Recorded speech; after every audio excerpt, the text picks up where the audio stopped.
વાસુરભાઈ ભજન ગાયું અને પુરા બાપુનું આજે બાપુની તિથિ છે. પુરા બાપા આહિર જ્ઞાતિ, થોડુંક જાતિ અભિમાન, થોડાક વાયડા માણા. રેશમડીમાં કાના બાપા કુંભાર હતા, એ ઉગારામ દાદાને મળેલા. દેવારામ બાપાના સમાગમથી એને રંગ લાગેલો. કંઈક હોનારસ થયું હતું ને, હોનારસ થયું તો એમાં મકાન પડી ગયા. તે દરબારના મકાનમાં રહેવા ગયા ને પાડોમાં બરોબા પૂરે. એટલે કુંભારને ગધેડા ને એવું બધું હોય એટલે બાપુ ઉઠીને ઓલાને ઠપકો દે કે આ ગધેડા અહીંથી લઈ લેજો, મારે સવારમાં એનું મોઢું જો ને અપસુગંધ થાય છે, અગર નહીં હારા વાટે. ઓલા બિચાર થરથર કંપે, અરે આપણે અહીં ક્યાં રહેવા આવ્યા, પાડોમાં આવો માણા. બિચારાએ કડબનું આડું ટાટું કરી દીધું. દેવારામ બાપાનો સમાગમ એટલે 2-5 દી ક્યારેક જવાનું થાય. દેવારામ બાપા કાના બાપાને ઘેરે ગયા. બરાબર સત્સંગની કુદરતી જમાવટ થઈ અને પુરા બાપુ આવીને બેસી ગયા. સત્સંગની એવી જમાવટ કરી કે એકવારના સત્સંગમાં એના હૃદયને પલટાવી નાખ્યું. પગે લાગ્યા ને બાપાએ વાહો થાપો માર્યો ને રજા લઈને નીકળ્યા. વહી ગયા પછી કાના બાપાને કે પણ પુરુષ, ઓહો પટેલનો દીકરો ને આવી વાતું કરે, મારા વાહામાં પંજો માર્યો ને મને કંઈક થઈ ગયું, પ્રકાશ પડી ગયો કે સમાગમ કરવા જેવો પુરુષ છે કે ભાઈ એટલે તો અમે જઈએ છીએ. ત્યાંથી લાગી, ત્યાંથી રંગ લાગ્યો. પછી જીવનમાં સડક પડક તો ઘણું આવ્યું, ઘણા આવરણો આવ્યા. દેવારામ બાપા એને અહીંયા ભજન કરવા ગયા. તે ભાઈના કાકાને પગે ચડાવ્યાની ચાલુ ભજનની બેઠક હજી ઓલા બીજલભાઈને બધાએ નેહણી આડી બાંધીને મતતા હતા. પાટા પાટા મારીને અહીંથી ઉપાડો જ બધો, અમારે પહોંચ નથી. દેવારામ બાપાએ ધીરજ બંધાવી, પુરા બાપુ હોય આયલા કરે, આપણે આપણી રીતે આનંદ કરવો. પછી બાજુમાં પોતાના ઘરની અંદર બેઠક કરી અહીંયા ભજન ભાવ કર્યા. ઘણા બધા ગરીબાઈ, ખૂબ સ્થિતિ નબળી, નાના મોટા આવરણો ઘણા બધા, એટલે એની કાંઈ ગણતરી જ ન થાય. અને દેવારામ બાપાની કૃપાથી ઉગારામ દાદાના ચરણ સુધી પહોંચી ગયા ને એને પણ ઉગારામ દાદાએ દીક્ષા આપી ને ભજન ભાવમાં ખૂબ પોતે રહ્યા. ને છેલ્લે પોતાને એમ થયું કે હવે મારો દેહ નહીં રહે. એટલે મહાસુદ બીજને દી દેવારામ બાપાને આવીને વાત કરી કે હવે મારા જીવનનું બધું કામ પૂરું થયું. આ એક છોકરાના લગ્ન બાકી, એટલે વાસુરભાઈને હવે મારે જવું છે. દેવારામ બાપાએ કીધું કે જવું હોય તો તમારા માટે છૂટ છે, ને તમે જે દિવસ નક્કી કરો એ દિવસે તમે જઈ શકો. બીજું હું તમને પરવાનો છે, જાઓ સદગુરુના ઘરમાં. રજા લીધી. મારા બા આમ અગેરા ગંગામાં કામ કરતા હતા. ગામડિયા ગામમાં પહેલાં તો પાડોશના ગામના હોય તો લાજ કાઢે, બાપુની લાજ કાઢતા મારા બા ગંગામાં. એટલે એમના હાલીને પગે લાગ્યા ને પોતે 10 રૂપિયા કાઢ્યા. 10 રૂપિયા કાઢીને મારા બાને કે લ્યો ને હવે આજથી લાજ કાઢ નાખો, હવે મારો જીવનનો છેડો છે. બા જરાક આગળ હાલી ગયા. દેવારામ બાપાએ કીધું બાપુ કે એમ કરો. બાએ લાજ કાઢી નાખીને 10 રૂપિયા સ્વીકારી લીધા. ત્યાંથી રજા લઈ અને ગોંડલ આવ્યા. ગોંડલ દાદાને મળ્યા ને દાદાને કીધું કે હવે મારા જીવનનું કામ પૂરું થાય છે ને હવે મારે જવું છે. જે શબ્દો દેવારામ બાપા બોલ્યા એ જ દાદા બોલ્યા કે બાપુ તમને ભરવાનો છે ને જઈ નક્કી કરો તો તમે તમારે જઈ શકો છો. રજા લીધી અને ત્યાંથી બાંદ્રા ગયા. ત્યાં બાપાની સમાધિએ ભેગે લાગીને ભલા બાપાની રજા લીધી, એની આજ્ઞા માંગી. ને પોતે નિર્ણય કરી લીધો. મા મહિનાની બીજે રજા લીધી. ફાગણ મહિનામાં ભાઈના કંઈક લગ્ન ફાગણમાં કીધા ને, અને વૈશાખ મહિનાની બીજે પોતે પરિયાણ કરી નાખ્યું. વાસુરભાઈને કહે કાલે મારે જવું છે ને આજ તારે જે કાંઈ પાણી પાવું એ પાઈ દે ને આપણો નિર્ણય પાકો છે ને એમાં કોઈ ફેર નહીં પડે, મારે હવે જવું છે. એટલે વાસુરભાઈ તો જરાક ઢીલા પોછું થાય ને, એમાં રોવાનું કાંઈ ન હોય, જવું છે એ પાકો જ છે, એમાં બીજું કાંઈ આવે નહીં. એમાં કુદરતી એના માસીના દીકરા ને ભાઈ કુકાવાઓથી એ આવ્યા. વાસુરભાઈને ઢીલા પડી ગયા કે મને કાંઈક તમારા મોઢામાં ફેર લાગે છે.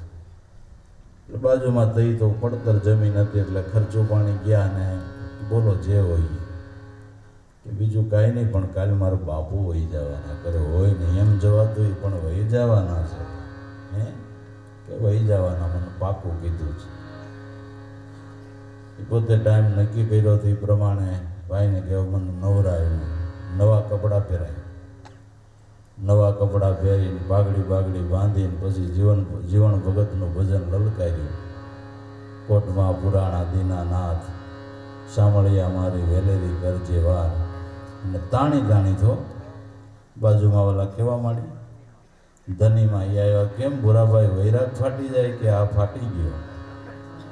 લેરથી ભજન ગાયું અને પછી ભાઈ હમણાં ગાયું ને હોળી તાણીને ઉતા સદગુરુ શરણમાં સમાઈ ગયા. એટલે સદગુરુ સંત મળ્યા, એના બધા પ્રમાણો છે ને એના તિથિ તહેવારો ઉજવાય છે.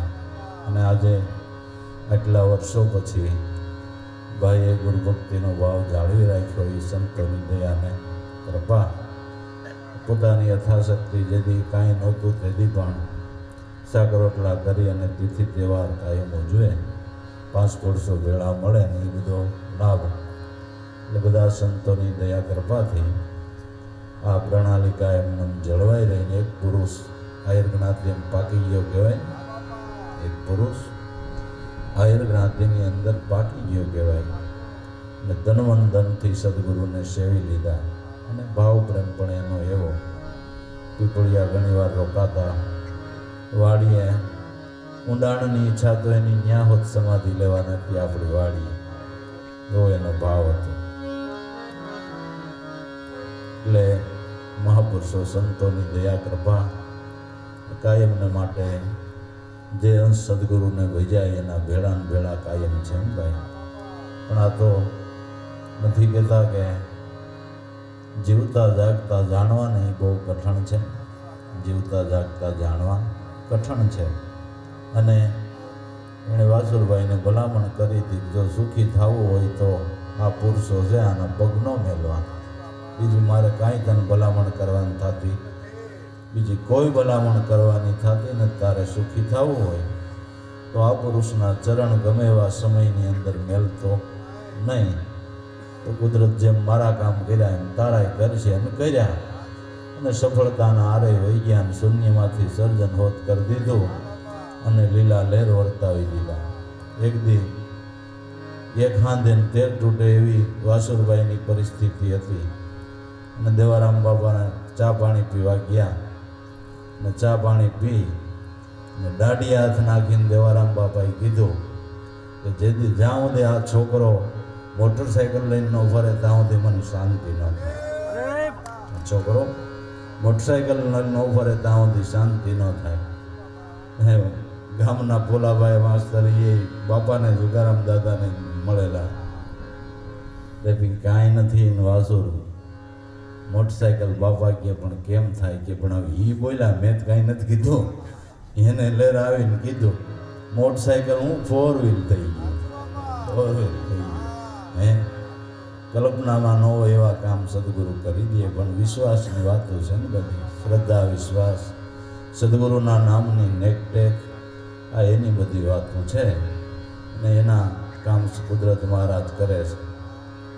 એકવાર તો એટલું ગરજ થઈ ગયું, બે માણા કામ કરે બફિંગનું, થોડાક દી થાય મોટર બળી જાય, થોડાક દી થાય બળી જાય.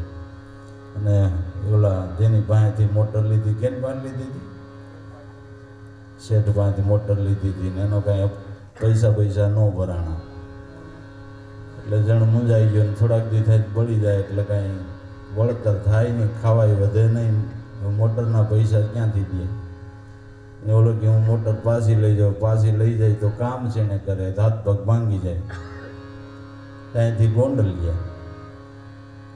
બાપા બરાબર દાદા ક્યાંક સત્સંગમાં ગયા છે, હીરામાં હાજર મળ્યા કે કેમ વાસુર કાંઈ કામ હતું?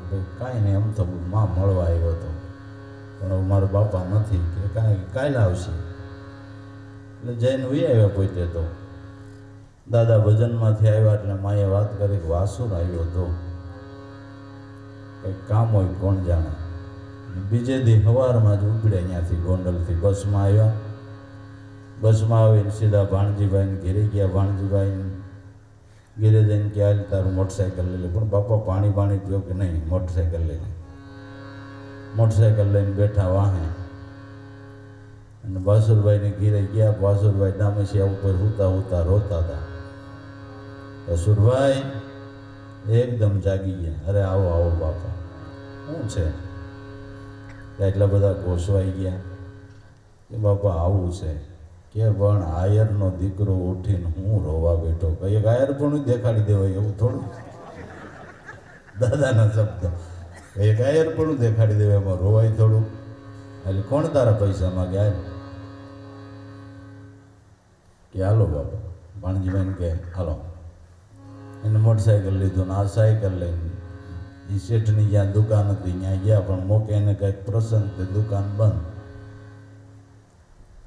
એટલે કે આ દુકાનવાળા શેઠ છે પણ બાપા દુકાન બંધ છે. એટલે આ તાર પાસે પૈસા માગે છે ને? કે હા. કે જા આવે તાર પાસે ન આવે, આવું તાર પાસે ન આવે જા. ને કેળાની લૂંબોલા ભાઈ ભેળા હતા ને કે લઈ લ્યો. ત્યાંથી લાલજી બાપા ઘંટીવાળાને ત્યાં ગયા, ત્યાં જઈને બધાને એક કેળું દીધું ને કે જા તાર ઘીરું યોજ આવે, તારે થળીમાં શેઠ ન આવે. પછી થયું એવું, એ શેરીમાં શેઠ આવે નગર બેદી આવીને પ્રેશર મારતો તો મોટર દે ને કાં પૈસા દે, મોટર દે ને કાં પૈસા દે. ફળીમાં આવે રામ વાસુભાર કરે આવો કે નાના, હું એને આણ દઈ દીધી કે ના ના નો આવ્યો તો નો જ આવ્યો. પછી આને જ્યારે પૈસા થયા તો કીધું શેઠ હવે તો કે પછી શેઠ કે મને એમ થયું માણા હાસો છે, પૈસા ખોટા કરે એમ નથી, એટલે હું તાર ગીર પછી નો આવ્યો.